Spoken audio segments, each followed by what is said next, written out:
ศรัทธานี่เป็นตัวนำเด้อศรัทธาคือความเชื่อหรือความเชื่อมั่นแต่แบ่งออกเป็นศรัทธาตามความเป็นจริงกับศรัทธาตามความบ่เป็นจริงแบ่งออกสองอย่างคนที่ได้ศรัทธาตามความเป็นจริงได้ต้องเกิดจากการได้ยิ่งได้ฟังคำสอนของพระพุทธเจ้ามีอริยสัจสี่หรือธรรมจักรกับปวัตตนสูตรเป็นต้นและหลายๆอย่างที่เป็นให้ในยักษ์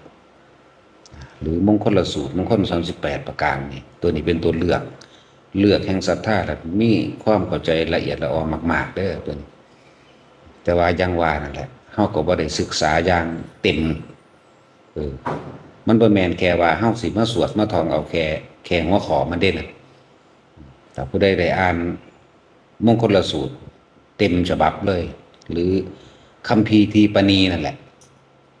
ที่ปณีเต็มรูปแบบมันเฮาสิเข้าใจแจ่มแจ้งเลยล่ะทุกอย่างเลยแหละจังว่าศรัทธาโดยสัมมาทิฏฐิความเชื่อมั่นตามความเป็นจริงปัญญาคือความรอบรู้ในสิ่งทั้งหลายทั้งปวงที่มีเหตุที่มีปัจจัยทั้งหลายปรุงแต่งให้เกิดขึ้นแต่ว่าต้องตามความเป็นจริงอีกความเพียรคือวิริยะความเพียรความพยายามที่จะก้าวที่จะทำให้มันถึงให้ประสบความสำเร็จให้ได้และศรัทธาปัญญาความเพียรโดยมีความเห็นถูกต้องตามความเป็นจริงคือสัมมาทิฏฐิสัมมาสังกัปโปมีความดำริคือคิดในขณะปัจจุบันณขณะตรงหน้าตาหูจมูกลิ้นกายสัมผัสได้ยินได้ฟังในขณะตรงหน้าเรื่องว่าดำริตามความเป็นจริงคิดกับว่าคิดออกจากตามความจริงนั่นเองสัมมาวาจาก็เกิดวาจาโมกัมมันโตอาชีโวและสัมมาสติเป็นตัวแยกย่อยคิดถึงความผิดความถูกความอะไรควรอะไรไม่ควรนี่สัมมาสติจนถึงว่าสัมมาสมาธิมีจิตตั้งมั่นเด็ดเดียวเป็นหนึ่งเดียวแหละ หลายๆคนว่างจิตบ่ท่านได้ตรงตามมรรคมีองค์แปดหลายอย่างอยู่ดอกที่เฮาต้องยินต้องได้ยินต้องได้ฟังแล้วก็ทำความเข้าใจแล้วให้ลงเป็นความเห็นเดียวคิดเดียวบัดนี้ส่วนมากพวกเฮามันกระจายบุญมีความปรารถนาอยากได้นั่นอยากเป็นนี่เลิ่นว่ากระจายบุญโดยเรียกว่าปุญญาภิสังขารบุญนี่เป็นเครื่องสิ่งที่เฮาบุญนั้นเกิดจากการให้ทานรักษาศีลหรือท่องบนสาธยายช่วยเหลือแบ่งปันอย่างแล้วแต่เลิ่นว่าบุญร่วมแล้วว่าบุญเฮากระจายบุญอยากได้นั่นอยากเป็นนี่สาธุเด้อผู้ข้าได้นั่นได้นี่เป็นนั่นเป็นนี่เด้เลิ่นว่ากระจายบุญเกินไปบ่จออยู่ในจิตเดียวอยู่ในความมุ่งมั่นตั้งใจในจุดหมายเดียว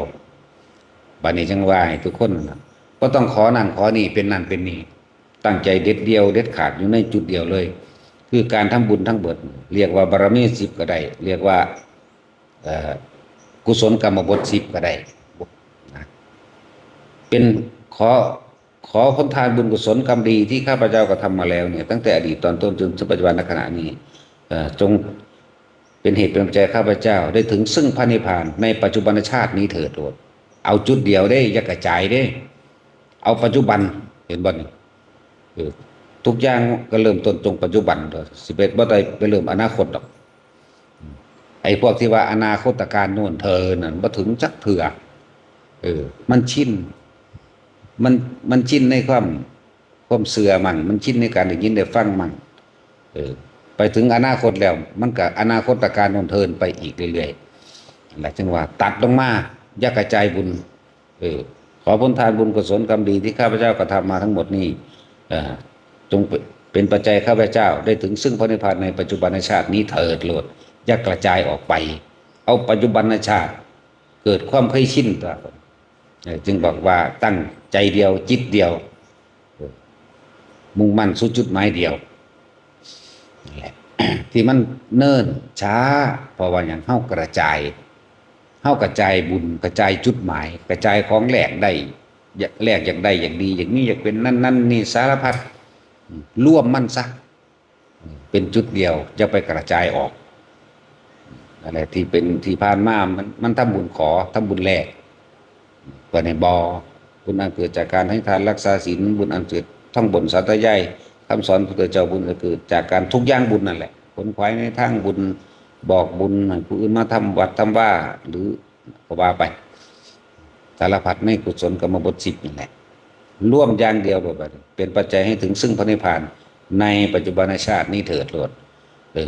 แล้วก็ว่างลงบัดนี้ต้องเข้าใจคำว่าปัจจุบันพร้อมคำว่าปัจจุบันชาติละเข้าใจปัจจุบันพร้อมว่าต้องไปตั้งจุดหมายเหมือนกันกับสิพวกเฮาทำสมาธิเฮาตั้งจุดหมายเอาไว้ว่าให้สงบจากการได้ยินได้ฟังจากการจดจำมาสงบต้องเป็นแบบนั้นสงบต้องเป็นแบบนี้มันเลยค่าขีดเพราะว่ามันตั้งจุดหมายฉะนั้นคำว่าปัจจุบันณขณะแค่รู้ลมหายใจเข้าออกมันผู้ทรงฌาน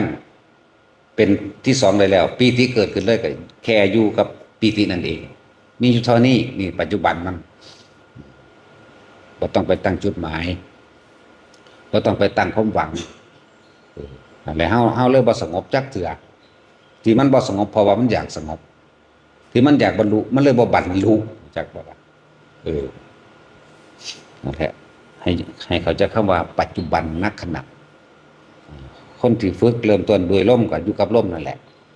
คนที่บ่คิดถึงลมแต่ว่าอยู่เฉยๆบ่คิดหยังอาการปิติเกิดเลยก็อยู่กับปิติคนที่สุขทุกข์เกิดบ่ได้แต่จิตมันผ่อนคลายเป็นประสติลุ่มลึกเข้าไปอีกก็อยู่กับลุ่มลึกเข้าไปนั่นแหละผ่อนคลายเบิกบานปราโมทย์อิ่มอยู่ในใจเนี่ยก็อยู่แค่นั้นแหละทุกอย่างมันสิเป็นไปเองดอกนั่นแหละเฮามีหน้าที่รู้อยู่กับมันจึงบอกแต่ละคนว่ายักกระจายบุญแล้วก็ยักกระจายจุดหมายเอาจุดหมายเดียวคนที่ไปนิพพานมันมีแต่แนวมาหลอกให้ได้ให้ดีให้มีให้รวยเลยรู้จักบ่มันสิหลอกให้เฮาหลงจักว่าล่ะเหมือนกับพวกนี้ทำความสงบเกิดขึ้นแล้วคนที่ทรงฌานเจริญฌานแล้วจิตตั้งมั่นดีแล้วเกิดกลายเป็นสมาธิฌานแนบนิ่งเป็นอันเดียวกันแล้วเกิดความสงบนิ่งอยู่มันสิเอาอันนิมิตต่างๆมาหลอกให้เฮาออกจากความสงบให้เฮาออกจากจิตหนึ่งให้เฮาออกจากความตั้งมั่นมันสิหลอกให้เฮาพูดไปเพลิดไปเพลินอยู่กับนิมิตต่างๆพุ่นดิ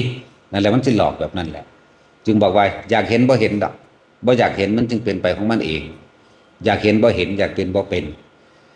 เฮ็ดเฉยๆคือบ่มีหยังพยายามอยู่กับลมมั่งอยู่กับอุณาโลมมั่งเห็นอยู่แค่นี้แหละบาดมันสงบลงแล้วนิ่งจิตตั้งมั่นเป็นสมาธิแล้วอำนาจแห่งสมาธิมันสิเกิดขึ้นมาเองดอกอันนิมิตต่างๆที่ว่านั้นเกิดขึ้นมาจากจิตมันปรุงแต่งนี่แหละส่วนมากนะจิตใต้สำนึกที่มันเคยคิดไว้แต่ศาสตร์ใดไม่รู้มื้อใดไม่รู้แต่พุทธขึ้นมาคือเฮาอยากเห็นเทวดาอยากเห็นจุฬามณีอยากเห็นหมู่พรหมเป็นจังไดน้ออยากเห็นนั่นเห็นนี่เห็นนรกสวรรค์เป็นไดน้อมันก็พุทธขึ้นมาเอาเองนั่นมันลึกคือหยังนี่เด้แหละถ้ามันสงบลงแล้วอยากเห็นบ่เห็นถ้าสงบลงแล้วบ่อยากเห็นบ่อยากสงบจักว่าล่ะแล้วจังว่าตั้งจุดหมายเดียวในขณะที่เฮาฝึกหัดปฏิบัติอยู่ปัจจุบันนักขณะอยู่ตรงหน้ารู้ลมเข้าออกมันกูอยู่กับอุณาโลมได้แล้วก็อยู่กับอุณาโลมเลยเนี่ยเห็นอยู่แค่นี้อยากเห็นบ่เห็นอยากเป็นบ่เป็นเด้ออยากสงบไม่สงบเพราะว่าเฮาบ่รู้จักว่าความสงบมันคือหยังเป็นแบบใดความสงบคือเฮาไปจำมาฌานที่1ที่2ที่3ที่4อย่างนั้นอย่างนี้อย่างนั้นอย่างนี้ละนั่นละนี่เด้ละนิวรณ์5ได้แล้วอย่างนั้นที่1มันก็ละนิวรณ์5ไปแห้งแล้วนั่นมันซั่นแล้วบัดนี้บ่ต้องละหยังดอกรู้อยู่กับลมหายใจเข้าออกบ่ต้องไปตั้งจุดหมายไว้เด้อแหละอยากบรรลุบ่บรรลุดอกเพราะมันค่าอยากมันได้เป็นไปของมันดอกจังว่าแต่ละคนอยากกระจายตั้งมั่นไว้ในอารมณ์เดียวจิตที่เป็นหนึ่งตั้งมั่นในความที่เป็นหนึ่งทุกคนเมื่อมีความมั่นคงมั่นใจในตัวแบบนี้แล้วเข้าใจดีแล้วศรัทธาคือความเชื่อมั่นตั้งมั่นอย่างมั่นคงปัญญาคือความรอบรู้แล้วนี่รอบรู้ในกองสังขารตามความจริงหรือรอบรู้ในสิ่งต่างๆทั้งปวงที่มันคิดนึกปรุงแต่งได้แล้วนี่ปุ๊บวางความรอบรู้ออกจากวันนี้ เหลือแต่ความเพียรพยายามความเพียรพยายามก็คือลมหายใจเข้าออกนี่แหละก็คืออุณาโลมนี่แหละอยู่กับมันแบบนี้นั่นแหละ ถึงจุดหมายทุกคนสำเร็จได้ทุกคนคนทั้งหลายที่ว่าสำเร็จเนี่ยเพราะว่ามันเลิกระหว่างกลางทางแต่ว่าเข้าใจว่าตัวเองพยายามแล้วแต่มันไม่ได้มันไม่เป็นมันบ่ได้มันบ่เป็นตัวมันอยากได้มันอยากเป็นบริจาคคำว่าปัจจุบันณขณะตรงหน้าหรือเป็นผู้มีสติรู้อยู่ในลมหายใจเข้าออกบ้างในอุณาโลมบ้างนั่นแหละจังว่าตัวเองบ่พยายามให้ถึงที่สุดมันจะถึงจุดหมายได้อย่างไรหลายคนที่คือมันอยากหลายมันก็เลยถิ่มจุดหมายระหว่างทางจุดหมายจะตั้งไว้ถ้าตั้งจุดหมายไว้หนทางนั้นไกลเสียเหลือเกินหนทางนั้นไกลเด้คือคนนั้นนอนบ่หลับกลางคืนยาวไกลเหลือเกิน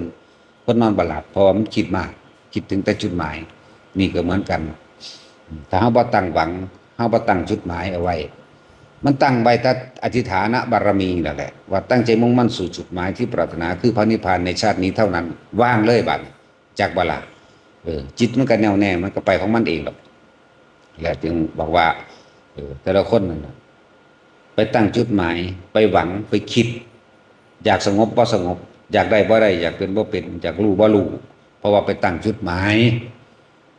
เมื่อไปตั้งจุดหมายไว้มันเลยยาวเลยไกลวันนี้ไม่เป็นดังที่ตัวเองยึด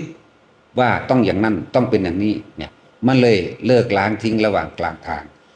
แต่เขาว่าโอ้ยพยายามแล้วบ่เป็นหยังบ่มีหยังบ่แม่นนี่มันจะเลิกล้างระหว่างกลางทางแต่ว่าผู้ใดก็ช่างไม่ได้ตั้งจุดหมายเดินทางอยู่จังสั่นหนทางก็ไม่ได้ยาวไกลบ่ไกลแล้วก็บ่เล่าร้อนแล้วก็บ่กังวลอีหยังทำไปเรื่อยๆไป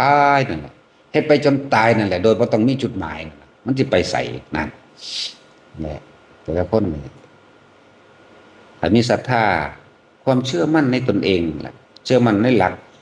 เรียกว่าปัญญานะเชื่อมั่นในตามความเป็นจริงนี่แล้วเหลือแต่ความเพียรของตนเองปัจจุบันณขณะรู้อยู่กับมันเป็นไปเถอะเรื่อยๆนะก็จังว่าให้แต่ละคนนั่นเฝ้าระวังความคิดพุ่งพี่คิดเรื่องนั้นเรื่องนี้นั่นอันนี้เนี่ยแต่แล้วก็พยายามอยู่กับปัจจุบันให้เป็นต้องเข้าใจคำว่าปัจจุบันลมเข้าออกปัจจุบันอุณาโลมปัจจุบันปิติปราโมทย์ปัสสติผ่อนคลายสงบเย็นใจ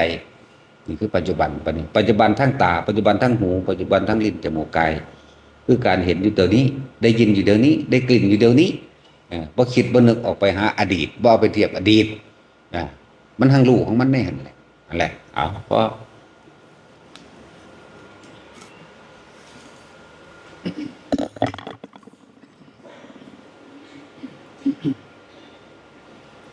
ยะมาวาริวะมาปุราปิสาปะนังเอวเมวะอิโตทินังเปตานังปะตัปปะติอิติตังปะติตังตุมหังคิปะเมวะสมิจจตุสัพเพปุเรนตุสังกปาจันโทปนะระโสยะถามณิโทติระโสยะถา สัพพิติโยวิวัชชันตุสัพพะโลกวินาศตุมาเตภวัตวันตรายโยสุขีทีขายุโกภวะอาภิวาทนาสีลิสนิจังมุตตาปัจจายิโนจัตตารโอธรรมาวัฏันติอายุวันโนสุขังภาลัง ภวะตุสัพพมังคะลัง รักขันตุสัพพะเทวตาสัพพะพุทธานุภาเวนะ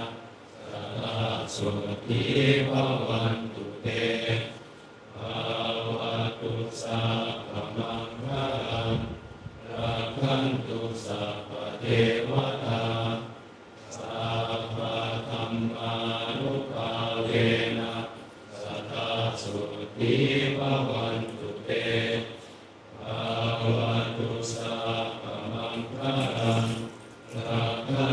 สัพพเทวตา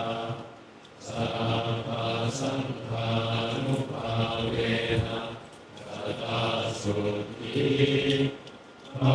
วันตุเต